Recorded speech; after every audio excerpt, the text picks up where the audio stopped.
Hi, Rocket Scientists. It's Mrs. Turner, and I'm here to read you your bedtime story tonight, but I have some special guests with me.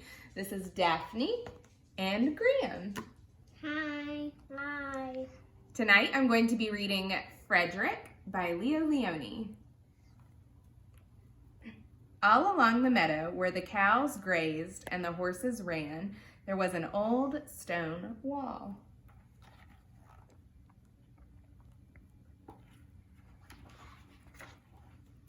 In that wall, not far from the barn and the granary, a chatty family of field mice had their home.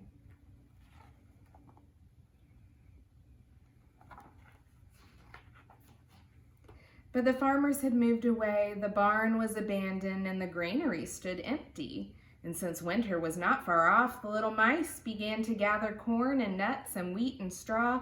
They worked all day and night, all except for Frederick.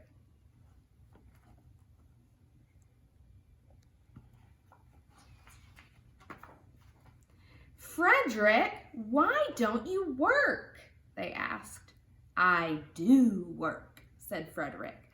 I gather sun rays for the cold, dark winter days.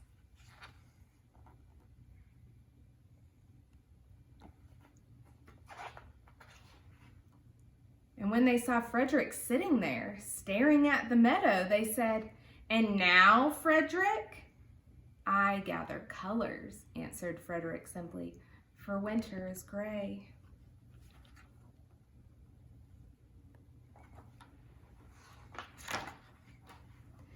And once Frederick seemed half asleep.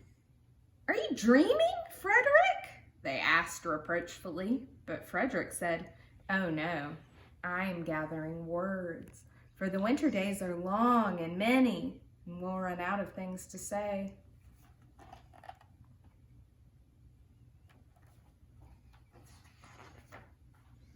The winter days came, and when the first snow fell, the 5 little field mice took to their hideout in the stones.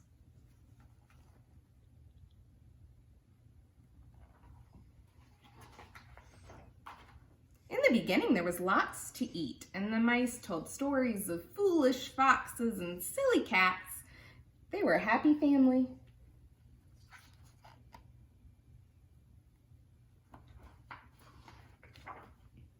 But little by little, they had nibbled up most of the nuts and berries. The straw was gone, and the corn was only a memory. It was cold in the wall. No one felt like chatting.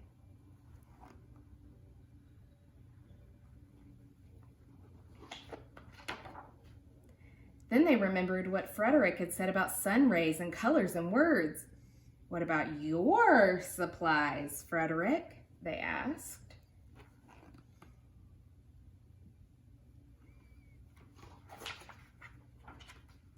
"Close your eyes," said Frederick as he climbed on a big stone. "Now I send you the rays of the sun. Do you feel how they're golden glow?" And as Frederick spoke of the sun, the 4 little mice began to feel warmer. Was it Frederick's voice? Was it magic?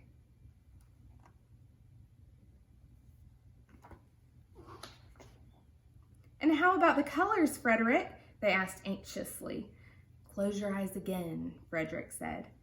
And when he told them of the blue periwinkles, the red poppies and the yellow wheat and the green leaves of the berry bush, they saw the colors as clearly as if they had been painted in their minds.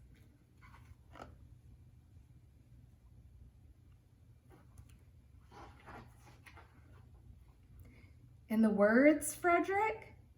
Frederick cleared his throat, waited a moment, and then, as if from a stage, he said, "Who scatters snowflakes? Who melts the ice? Who spoils the weather? Who makes it nice? Who grows the 4-leaf clovers in June? Who dims the daylight? Who lights the moon? 4 little field mice who live in the sky, 4 little field mice like you and I. One is the spring mouse who turns on the showers, then comes the summer who paints in the flowers. The fall mouse is next with walnuts and wheat, and winter is last with little cold feet. Aren't we lucky the seasons are 4? Think of a year with one less, or one more. When Frederick finished, they all applauded. "But Frederick," they said, "you are a poet."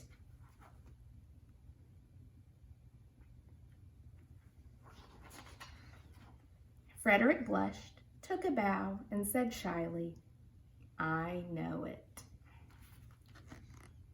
The end. The end. So Frederick was able to use his talents when things were dark and gray to bring people joy. Maybe you can think of tonight some ways that you can bring people some joy using your talents. Good night, rocket scientists. Good night.